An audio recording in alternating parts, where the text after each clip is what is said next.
You will see that there is an example that has been done for you. On this occasion only, the conversation relating to this will be played first. Hi, can I help you? I'd like to find out if you have any excursions suitable for families. Sure. How about taking your family for a cruise? We have a steamship that takes passengers out several times a day. It's over 100 years old. The cruise takes place on a steamship.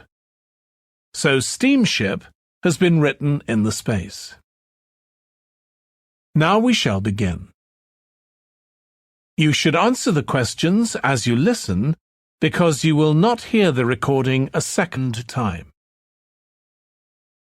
Listen carefully and answer questions 1 to 4.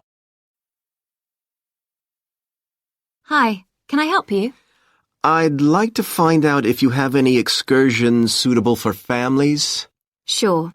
How about taking your family for a cruise? We have a steamship that takes passengers out several times a day. It's over 100 years old. That sounds interesting. How long is the trip? About an hour and a half. And don't forget to take pictures of the mountains. They're all around you when you're on the boat and they look fantastic. Okay. And I assume there's a cafe or something on board? Sure. How old are your children? My daughter's 15 and my son's 7. Right. Well, there are various things you can do once you've crossed the lake to make a day of it. One thing that's very popular is a visit to the country farm. You're met off the boat by the farmer and he'll take you to the holding pens where the sheep are kept. Children love feeding them. My son would love that. He really likes animals. Well, there's also a 40-minute trek round the farm on a horse if he wants. Do you think he'd manage it? He hasn't done that before. Sure. It's suitable for complete beginners. Good. And again, visitors are welcome to explore the farm on their own, as long as they take care to close gates and so on. There are some very beautiful gardens along the side of the lake which also belong to the farm. They'll be just at their best now. You could easily spend an hour or two there. Okay, well, that all sounds good. And can we get lunch there? You can, and it's very good, though it's not included in the basic cost. You pay when you get there. Right. Before you hear the rest of the conversation, you have some time to look at questions 5 to 10.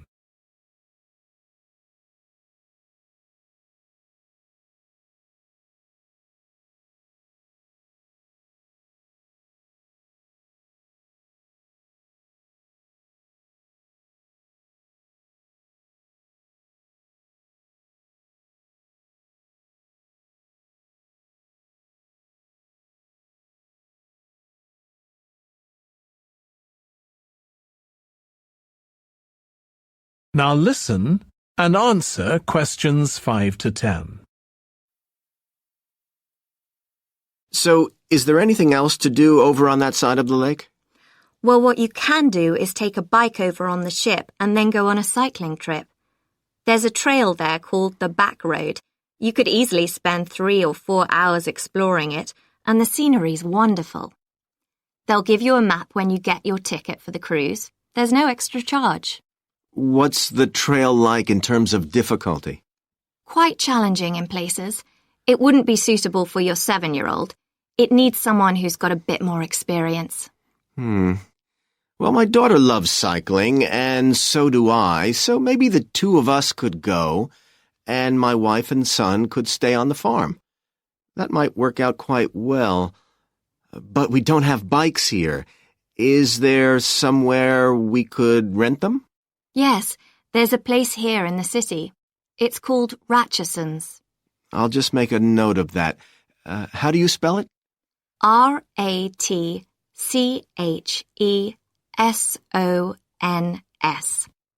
It's just by the cruise ship terminal. Okay. You'd also need to pick up a repair kit for the bike from there to take along with you, and you'd need to take along a snack and some water. It'd be best to get those in the city. Fine. That shouldn't be a problem. And I assume I can rent a helmet from the bike place. Sure, you should definitely get that. It's a great ride, but you want to be well prepared because it's very remote.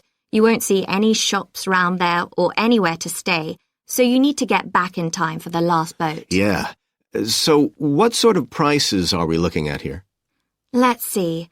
That'd be 1 adult and 1 child for the cruise with farm tour. That's $117, and an adult and a child for the cruise only, so that's $214 altogether. Oh, wait a minute. How old did you say your daughter was? 15. Then I'm afraid it's $267 because she has to pay the adult fare, which is $75, instead of the child fare, which is $22. Sorry about that. That's okay. So how do we find out? That is the end of section 1. You now have half a minute to check your answers.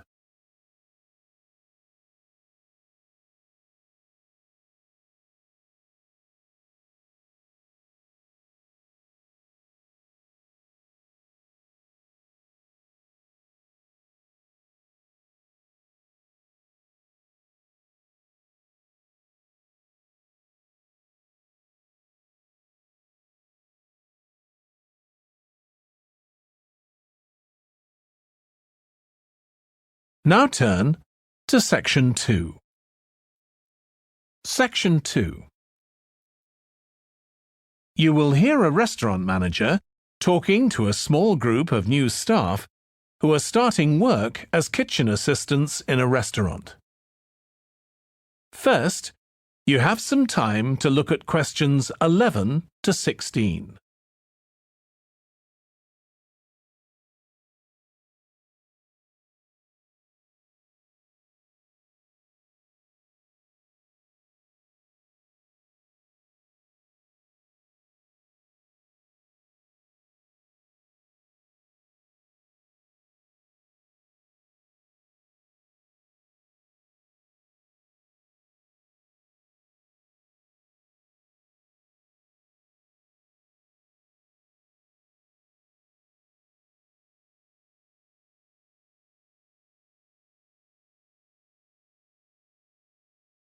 Now listen carefully and answer questions 11 to 16. Good morning, everyone. My name's Joy Parkins, and I'm the restaurant manager. And I understand that none of you have had any previous experience as kitchen assistants. Well, you might be feeling a bit nervous now, but most of our kitchen assistants say they enjoy the work. OK, they might get shouted at sometimes, but it's nothing personal. And they're pleased that they have so many different things to do, which means they never get bored. And I'll tell you straight away that if you do well, we might think about moving you up and giving you some more responsibility. Right, well, you've all shown up on time, which is an excellent start. Now, I'm glad to see none of you have unsuitable footwear, so that's good. You need to be careful as the floors can get very wet and slippery. Those of you with long hair have got it well out of the way, but some of you'll need to remove your rings and bracelets. Just put them somewhere safer today, and remember to leave them at home tomorrow, as they can be a safety hazard. Now, it's going to be a busy day for you all today. We don't have any tables free for this evening and only a few for lunch. Fortunately, we've got our head chef back. He was away on holiday all last week, which meant the other chefs had extra work. Now, I'll tell you a bit more about the job in a minute, but first, some general regulations. For all of you, whatever your age, there's some equipment you mustn't use until you've been properly trained. Like the waste disposal system, for example, for health and safety reasons. Then I think there are 2 of you here who are under 18. That's Emma and Jake, isn't it? Right, so for you 2, the meat slicer is out of bounds. And of course, none of you are allowed to use the electric mixer until you've been shown how it works. Now, you may have heard that this can be a stressful job, and I have to say that can be true.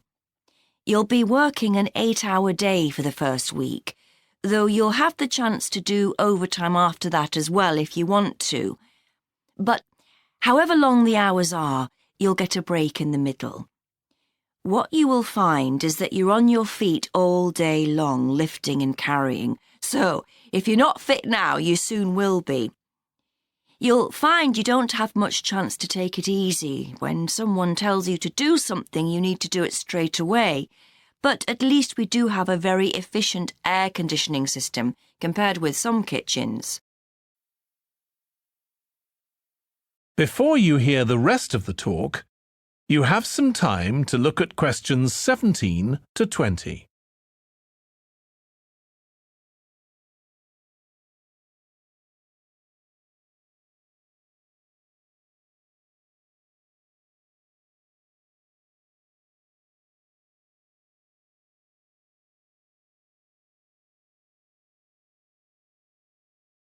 Now listen and answer questions 17 to 20. Now, let me tell you about some of the people you need to know. So, as I said, I'm Joy Parkins, and I decide who does what during the day and how long they work for. I'll be trying to get you to work with as many different people in the kitchen as possible, so that you learn while you're on the job. One person whose name you must remember is David Field. If you injure yourself at all, even if it's really minor, you must report to him, and he'll make sure the incident is recorded and you get the appropriate treatment. He's trained to give basic treatment to staff himself, or he'll send you off somewhere else if necessary. Then there's Dexter Wills. He's the person you need to see if you smash a plate or something like that. Don't just leave it and hope no one will notice. It's really important to get things noted and replaced, or there could be problems later. And finally, there's Mike Smith. He's the member of staff who takes care of all the stores of perishables. So, if you notice we're getting low in flour or sugar or something, make sure you let him know so he can put in an order. OK, now the next thing we need to cover. That is the end of section 2. You now have half a minute to check your answers.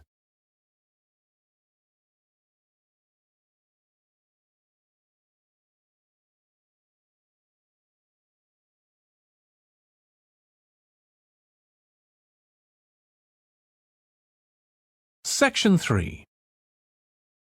You will hear two students called Trudy and Stuart, who are both studying to be librarians, discussing a paper that they are going to write together.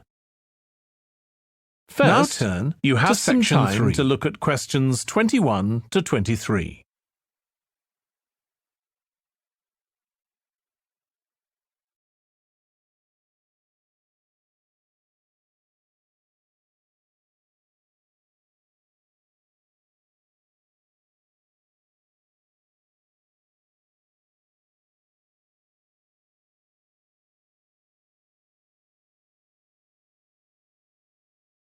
Now listen carefully and answer questions 21 to 23.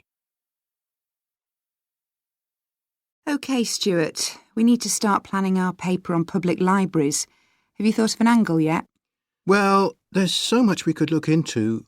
How libraries have changed over the centuries, for instance, or how different countries organise them. What do you think, Trudy? Maybe we should concentrate on this country and try and relate the changes in libraries to external developments, like the fact that far more people can read than a century ago, and that the local population may speak lots of different languages. We could include something about changes in the source of funding too. Yes, but remember we're only supposed to write a short paper, so it's probably best if we don't go into funding in any detail. Right. Well, shall we just brainstorm a few ideas to get started? OK. We obviously need to look at the impact of new technology, particularly the internet. Now that lots of books have been digitalised, people can access them from their own computers at home. And if everyone did that, libraries would be obsolete. Yes. But the digitalised books that are available online for free are mostly out of copyright, aren't they? And copyright in this country lasts for 70 years after the author dies. So you won't find the latest bestseller or up-to-date information. That's an important point. Anyway, I find it hard to concentrate when I'm reading a long text on a screen. I'd much rather read a physical book. And it takes longer to read on a screen. Oh, I prefer it. I suppose it's just a personal preference. I expect the libraries will go on evolving in the next few years. Some have already become centres where community activities take place, like local clubs meeting there. I think that'll become even more common. I'd like to think so. And that they'll still be serving their traditional function, but I'm not so sure. There are financial implications after all. What I'm afraid will happen is that books and magazines will all disappear and there'll just be rows and rows of computers. They won't look anything like the libraries we're used to. Well, we'll see. Before you hear the rest of the discussion, you have some time to look at questions 24 to 30.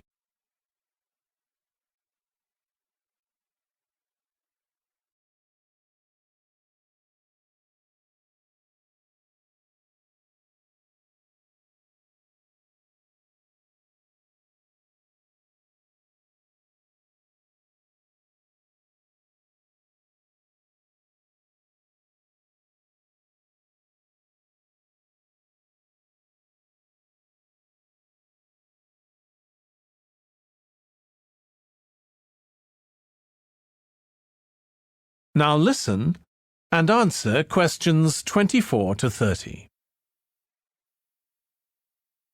I've just had an idea. Why don't we make an in-depth study of our local public library as background to our paper? Yes, that'd be interesting, and raise all sorts of issues. Let's make a list of possible things we could ask about, then work out some sort of structure. For instance, we could interview some of the staff and find out whether the library has its own budget or if that's controlled by the local council. And what their policies are. I know they don't allow food, but I'd love to find out what types of noise they ban. There always seems to be a lot of talking, but never music. I don't know if that's a policy or it just happens. I've often wondered. Then there are things like how the library is affected by employment laws. I suppose there are rules about working hours, facilities for staff and so on. Right. Then there are other issues relating to the design of the building and how customers use it, like what measures does the library take to ensure their safety? They'd need floor coverings that aren't slippery, and emergency exits, for instance. Oh, and another thing, there's the question of the kind of insurance the library needs to have in case anyone gets injured. Yes, that's something else to find out. You know something I've often wondered? What's that?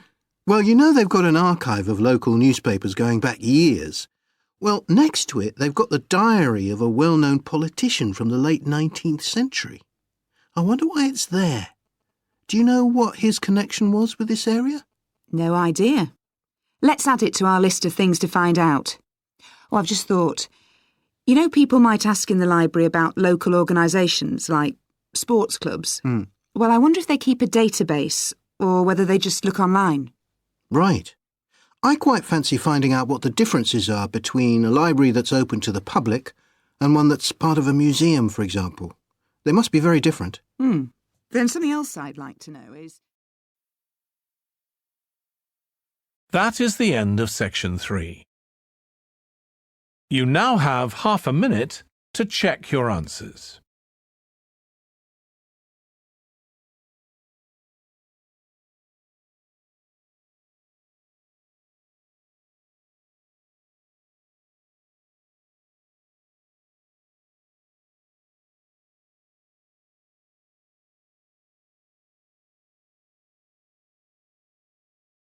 Section 4. You will hear part of a lecture for business students about business values. Now turn to Section 4. First, you have some time to look at questions 31 to 40.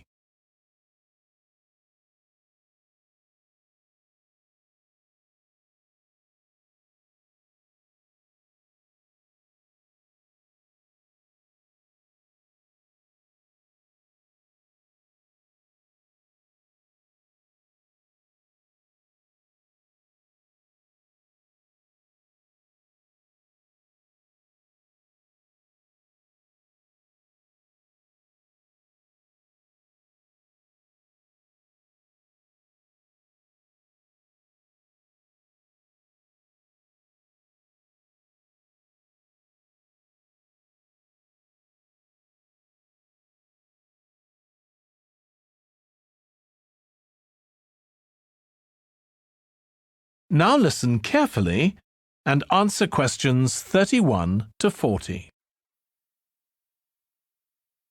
In public discussion of business, we take certain values for granted.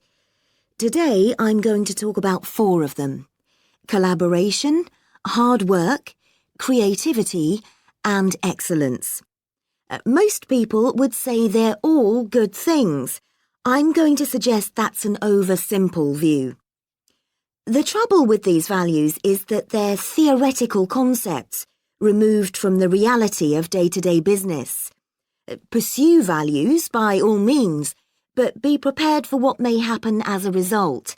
They can actually cause damage, which is not at all the intention. Business leaders generally try to do the right thing, but all too often the right thing backfires if those leaders adopt values without understanding and managing the side effects that arise. The values can easily get in the way of what's actually intended. Okay, so the first value I'm going to discuss is collaboration. Let me give you an example. On a management training course I once attended, we were put into groups and had to construct a bridge across a stream using building blocks that we were given. The rule was that everyone in the team had to move at least one building block during the construction. This was intended to encourage teamwork. But it was really a job best done by one person. The other teams tried to collaborate on building the structure and descended into confusion, with everyone getting in each other's way. Our team leader solved the challenge brilliantly. She simply asked everyone in the team to move a piece a few centimetres to comply with the rule, and then let the person in the team with an aptitude for puzzles like this build it alone. We finished before any other team. My point is that the task wasn't really suited to team working, so why make it one? Teamwork can also lead to inconsistency, a common cause of poor sales. In the case of a smartphone that a certain company launched, one director wanted to target the business market, and another demanded it was aimed at consumers. The company wanted both directors to be involved, so gave the product a consumer-friendly name, but marketed it to companies. The result was that it met the needs of neither group. It would have been better to let one director or the other have his way, not both.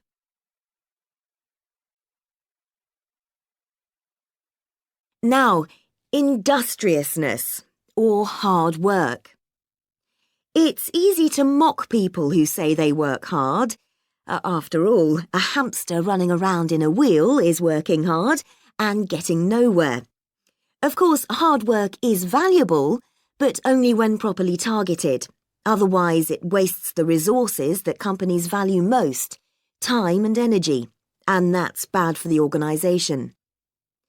There's a management model that groups people according to 4 criteria: clever, hard-working, stupid, and lazy. Here, lazy means having a rational determination not to carry out unnecessary tasks. It doesn't mean trying to avoid work altogether. Most people display 2 of these characteristics, and the most valuable people are those who are both clever and lazy. They possess intellectual clarity and they don't rush into making decisions. They come up with solutions to save the time and energy spent by the stupid and hard-working group. Instead of throwing more man-hours at a problem, the clever and lazy group looks for a more effective solution. Next, we come to creativity. This often works well. Creating an attention-grabbing TV commercial, for example, might lead to increased sales. But it isn't always a good thing. Some advertising campaigns are remembered for their creativity without having any effect on sales. This happened a few years ago with the launch of a chocolate bar. Subsequent research showed that plenty of consumers remembered the adverts, but had no idea what was being advertised. The trouble is that the creator derives pleasure from coming up with the idea and wrongly assumes the audience for the campaign will share that feeling. A company that brings out thousands of new products may seem more creative than a company that only has a few, but it may be too creative and make smaller profits. Creativity needs to be targeted to solve a problem that the company has identified. Just coming up with more and more novel products isn't necessarily a good thing. And finally, excellence. We all know companies that claim they strive for excellence, but it takes a long time to achieve excellence. In business, being first with a product is more profitable than having the best product. A major study of company performance compared pioneers, that is, companies bringing out the first version of a particular product, with followers, the companies that copied and improved on that product. The study found that the pioneers commanded an average market share of 29%, while the followers achieved less than half that, only 13%, even though their product might have been better. Insisting on excellence in everything we do is time-consuming, wastes energy, and leads to losing out on opportunities. Sometimes second-rate work is more worthwhile than excellence. Make sure it's excellent sounds like a good approach to business, but the just get started approach is likely to be more successful. That is the end of section 4. You now have half a minute to check your answers.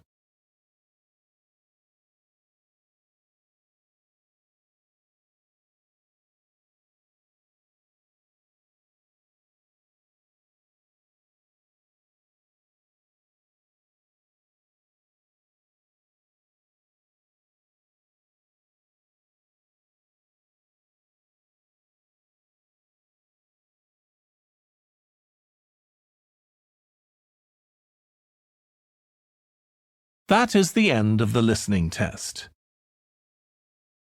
In the Ielts test, you would now have 10 minutes to transfer your answers to the answer sheet.